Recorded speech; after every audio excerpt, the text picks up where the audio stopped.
السلام علیکم، کیسے ہیں آپ سب؟ امید ہے کہ آپ سب خیریت سے ہوں گے۔ آج ایک اور سچی کہانی کے ساتھ، سچے واقعے کے ساتھ آپ کی خدمت میں حاضر ہوں۔ یہ واقعہ ہمارے ایک بھائی نے ان کی امی پر بیتا ایک سچا واقعہ شیئر کیا ہے۔ تو چلتے ہیں واقعے کی طرف۔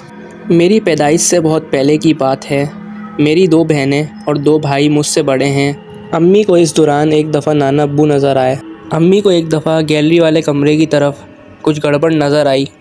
امی کی نظر گیلری والے کمرے کی طرف اٹھی، اتنے میں وہاں سے نانا ابو کی شباہت کا آدمی نکلا اور امی کو دیکھ کر مسکراتا ہوا اسٹور روم میں چلا گیا۔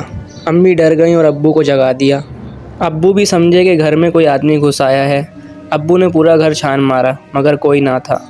ابو نے اس کو امی کا وہم سمجھا۔ اس کے کچھ دن بعد بچے مدرسے چلے گئے۔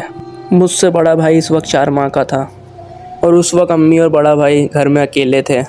امی بھائی کو سلاتے سلاتے خود بھی سو گئیں۔ امی خواب میں دیکھتی ہیں کہ وہ روڈ پر کھڑی ہیں اور کوئی آ کر امی سے کہتا ہے کہ رافیہ، میری بڑی بہن کو کوئی بندہ لے کر جا رہا ہے۔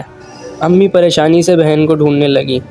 اچانک وہ سامنے دیکھتی ہیں کہ کوئی بزرگ اس کی بہن کو لے کر جا رہا ہے۔ امی بھاگ کر اس کے پاس پہنچ جاتی ہیں کہ وہ بزرگ پلٹتا ہے۔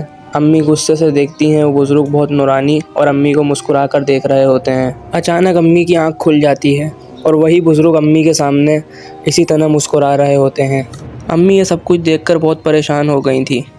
امی بھائی کو لے کر چھت کی طرف بھاگیں اور وہ چھت پر روتی رہیں۔ پھر بچے واپس آئے تو ان کو لے کر دادو کی طرف رہیں جب تک ابو نہ آ گئے۔ اب اللہ بہتر جانتا ہے کہ وہ بزرگ کون تھے اور وہ خواب میں آیا ہوا بندہ کون تھا اور یہ لوگ کیا چاہتے تھے۔ آج کا سچا واقعہ بس یہیں تک تھا۔ ایسی مزید ویڈیو دیکھنے کے لیے، مزید ہارر سٹوری سننے کے لیے ہمارے چینل کو ضرور سبسکرائب کریں اور ساتھ ساتھ بیل آئیکن کو بھی دبا دیں تاکہ میرے آنے والی ہر ایک ہارر سٹوری آپ تک پہنچ سکے۔ اپنی رائے کا کمنٹ باکس میں ضرور اظہار کریں۔ ملتے ہیں اگلی ہارر سٹوری میں، جب تک کے لیے اللہ حافظ۔